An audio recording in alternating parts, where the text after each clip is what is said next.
भयो भयो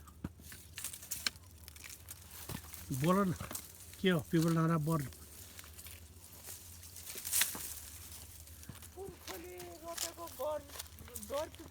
पिपल डाँडामा आएको छु बर पिपल हेर्नुलाई।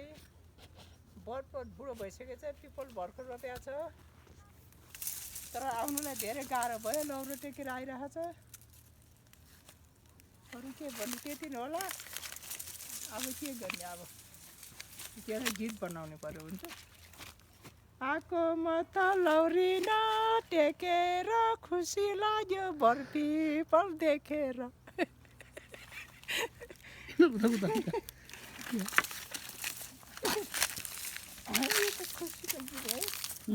गाउँ न गाउँ न गाउँ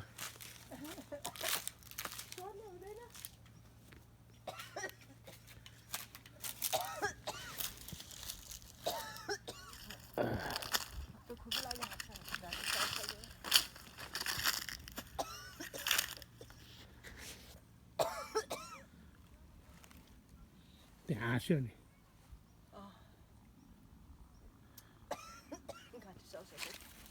त्यहाँ हाँस्यो नि जाउँ त है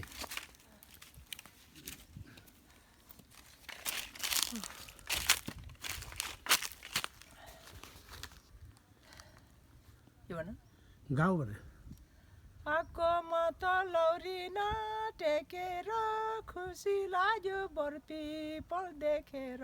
सिमसिमे पानीले जानै मेरो जान्छ कि जिन्दगानीले।